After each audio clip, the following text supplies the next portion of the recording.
Alright, the time has finally come. Gannon Buhr is officially announcing that he is joining Discmania. Let's talk about what this actually means and how this kind of affects the future.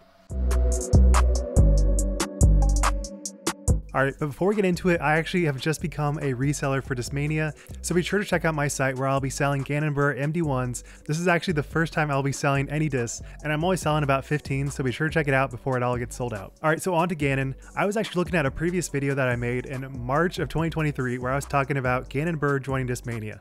So obviously this is no surprise. Everyone's kind of like aware this was going to happen. Now we actually have the official contract being signed. And it is kind of interesting. We don't know the official numbers as of yet. Maybe it's known to some people like discreetly, but it's not totally public. But what is sure is that it is a 3-year contract. And this does definitely signify why potentially Eagle was so willing to leave, because obviously if you had 2 top players, they would kind of have to vie for like the top Discmania player, and you might have like contracts that get a little bit weird because you might feel like you might not be prioritized because Eagle's being prioritized, and then if you're Eagle it might go vice versa. So there was probably just no way to have 2 top elite pros on the same team at the same time. And just to be clear, Alden Harris has not officially said that he's signing with Discmania. It obviously would be shocking if they weren't hand in hand with each other, but ultimately I'm just kind of assuming that whatever Alden gets is maybe about half of what Gannon Buhr's contract is. And even though the contract is not public, people are projecting 500K per year. And honestly, I think that might be a little bit low because I think he could potentially be getting like a 750K per year contract, especially with the clearing of Lacklust and Eagle. I think they have a big budget to allow themselves to spend a lot of money on Gannon, which is probably how they were actually able to even get him in the first place, because I'm sure he had so many contracts of people being like, hey, we want you, we need you.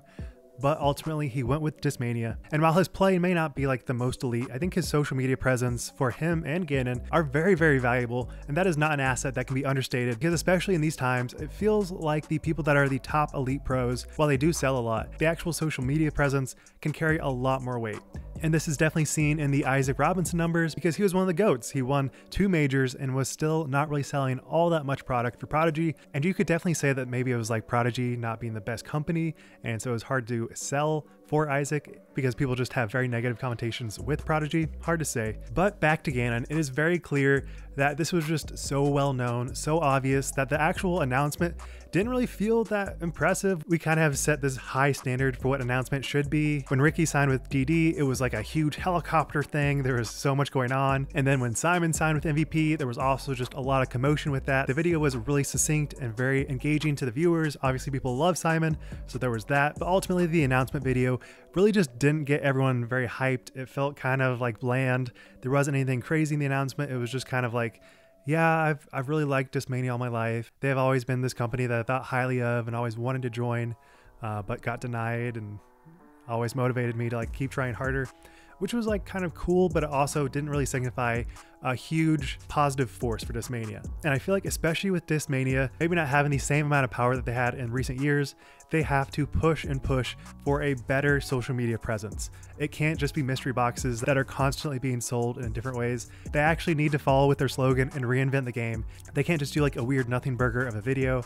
You have to have a lot more hype to get everyone truly excited about this announcement, because Gannon Buhr is the GOAT. He is one of the best players in the world right now, hands down. He'll probably win a major. He'll probably win at least 2 elite series. He is a top elite pro. And as a viewer, I just wasn't really super engaged with that idea, which is just so interesting, because looking at the Eagle video, I felt so many emotions. I was like, dang, these people are so intertwined. They truly feel so connected, that I just really felt the emotions when Eagle was like, yeah, I'm gonna leave. I'm gonna move on to the next chapter. But here they're signing with the best pro potentially in the entire world right now, and the levels of hype just aren't really there. It could also be just like the tonal shift of who Gannon Buhr is mixed with like the professionalism of Discmania. You can't really combine the two super well in like a Discmania video, whereas I'm sure an Alden Harris video where they go in like the behind the scenes of everything that went down, they'd probably be way more engaging.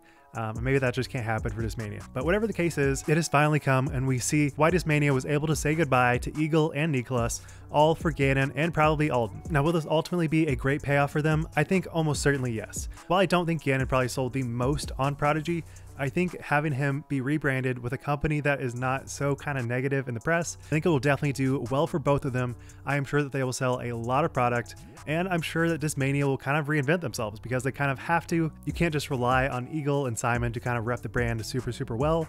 Now it is much more about them and occasionally being represented by Alden and Gannon. Now, will they succeed in that? Who knows? Only time will tell. Also, one thing to note here is that maybe the contracts are not being public because it's actually not that high. We have seen the pullback in the disc golf community, and even though Gannon is the most elite pro, maybe the market just doesn't really allow him to get the same contracts that he would have gotten last year. It is hard to say, but whatever his contract is, I'm sure he is pretty decently happy because he's officially done with Prodigy. He can make way more than basically every other person his age. And not only that, but he's with a brand that will certainly do well for his social media and will probably allow him to keep doing his crazy stuff on YouTube. So I look forward to some crazy collabs if they ever do happen, because wow, a Discmania like meme video would be so exciting. Obviously, that's not what we got with the announcement, so we'll just have to see if that actually comes into fruition. But all in all, I am excited to finally get this announcement. It has felt like it's been so long until we actually got it. So with that, be sure to check out Gannon's MD1s on my site. I cannot believe I'm actually selling his disc. It feels so surreal. But thank you so much for watching. Be sure to subscribe. Wild Runs, signing out. Peace.